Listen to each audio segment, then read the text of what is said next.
한국문화 콘텐츠연구원 소쿨극장의 불교로 세상 읽기입니다.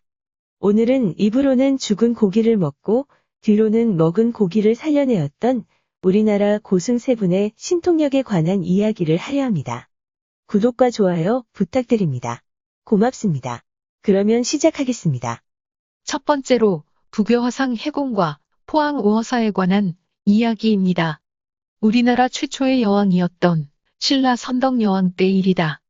신라 천진공이라는 귀족의 집에서 심부름하던 어멈의 아들로 우조라는 아이가 있었다. 천진공이 등에 난 몹쓸 종기 때문에 거의 죽게 되자 문병 오는 사람들이 길을 메웠다.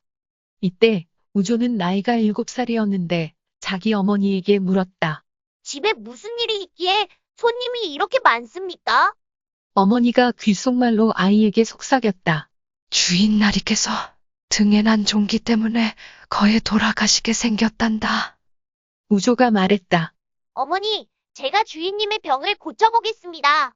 어머니는 우조의 말을 이상히 여겨 천진공에게 알렸다. 공이 그를 오게 하니 와서 평상 밑에 앉아서 한마디의 말도 하지 않았는데 몹쓸 종기가 터져버렸다. 아이는 성장하면서 신령스럽고 기이한 일과 행동을 많이 하였다. 그 모습을 보고 천진공이 불문의 귀하기를 권하므로 우조는 출가하여 해공이라는 스님이 되었다. 그는 작은 절에 살았는데 언제나 술에 취해서는 삼태기를 등에 지고 거리에서 노래하고 춤췄다. 그래서 사람들은 그를 부교화상이라 불렀고 그가 사는 절을 부계사라고 불렀다. 부계는 곧 삼태기의 우리말이다. 해공은 틈만 나면 절의 우물에 들어가서는 몇 달씩 기거하다가 나왔는데 신기하게도 그의 몸이 하나도 젖지 않았다고 한다. 해공은 만년의 원효와 함께 항사사에 같이 살았다. 이때 원효가 여러 불교 경전의 해설서를 찬술하고 있었는데 막히는 부분이 있으면 언제나 해공에게 가서 가르침을 받고 재미있는 법담으로 세월을 보내기도 하였다. 한 번은 두 스님이 절 앞 냇가에 가서 놀다가 물고기를 잡아서 먹고는 냇가에 앉아서 뒤를 보았다. 원효가 배설한 것은 그냥 대변이었는데 해공에게서는 아까 먹었던 물고기가 살아나와서 꼬리를 치고 물속으로 들어갔다. 해공은 손가락으로 그 고기를 가리키며 저것은 내 물고기일세. 라고 원효에게 말하며 웃었다. 이로 인하여 항사사를 오어사로 고쳐 부르게 되었다. 아주 드물게 절의 이름에 고기 어자가 들어가는 오어사는 경상북도 포항시 남구 오천읍 항사리 운제산에 있다. 해공은 신령스러운 자취를 많이 남기다가 죽을 때는 공중에 떠서 세상을 마쳤다.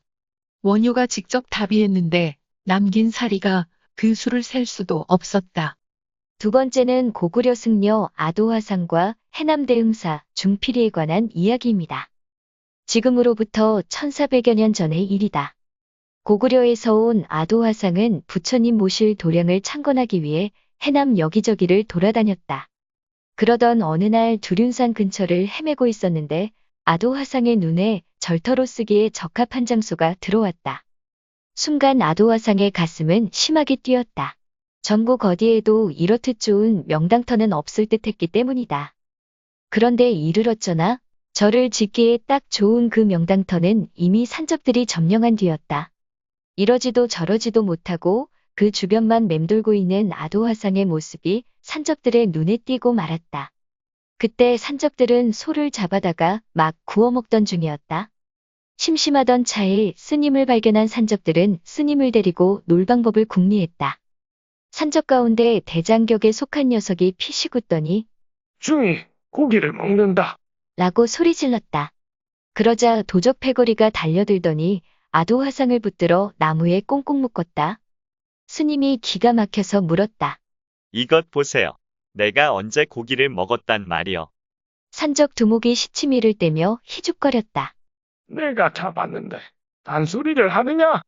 아도가 말했다. 좋소. 그럼 내가 고기를 먹었으면 그 고기를 내놓으면 될 것아니요. 산적 두목이 퉁방울만 한 누나를 굴리며 말했다. 무엇이라? 목은 고기를 다 내놓는다고?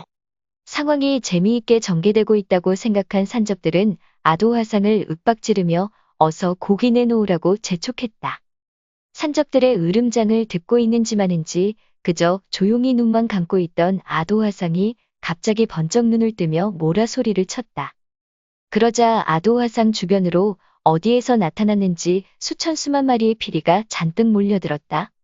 화상은 자신의 주변으로 몰려드는 피리떼를 계곡에 풀어놓고는 말했다. 자, 내가 먹은 고기를 가져다 놓았으니 실컷 보시오. 그러자 산적들은 두륜산에 신통한 도사님이 나타났다며 넙죽 절을 했다. 산적들은 앞장서서 아도화상을 도와 오늘날의 대흥사를 창건하는데 온 힘을 다했다. 이때부터 해남 대흥사 계곡에 헤엄치고 다니는 피리를 중이 만들었다고 해서 중피리라고 부르게 됐다. 특히 대흥사 계곡의 피리들은 유독 새까맣다고 하는데 그것은 아도화상이 만들었다는 표시라고 한다. 세 번째로 부처의 화신 진묵대사와 김제 시냇가에서의 철렵에 관한 이야기입니다. 조선 선조 임금 때의 일이다. 어느 날 진묵대사가 길을 가다가 소년들을 만났다. 마침 그들은 철렵하여 시냇가에서 물고기를 끓이고 있었다. 대사는 끓는 솥을 들여다보며 탄식하였다. 아, 가엾다. 가여워. 아무 죄도 없는 물고기가 화탕 지옥의 괴로움을 받는구나. 그 말을 듣고 한 소년이 진묵을 비웃으며 희롱했다. 스님께서도 이 고깃국을 드시겠습니까? 진묵이 웃으며 말했다. 나야 잘 먹지. 소년이 펄펄 끓는 솥을 가리키며 말했다. 저 한 솥을 스님에게 드리겠으니 다 드십시오. 남기시면 안 됩니다. 그 말이 끝나기가 무섭게 진묵은 솥을 들어 순식간에 고깃국을 다 마셔버렸다. 이에 여러 소년이 모두 놀라고 이상하게 여기면서 고개를 갸우뚱거리며 말했다.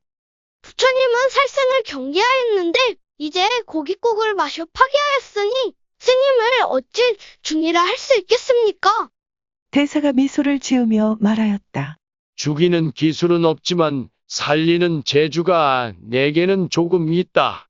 말이 끝나자 옷을 벗고 냇가 쪽으로 등을 돌려 설사를 하였다. 그러자 무수한 물고기가 항문으로부터 쏟아져 나왔다. 고기들은 발랄하기가 마치 봄물을 타고 흘러내리는 듯하였으며 번쩍번쩍 비늘을 번뜩이며 어지러이 물 위에서 뛰놀았다.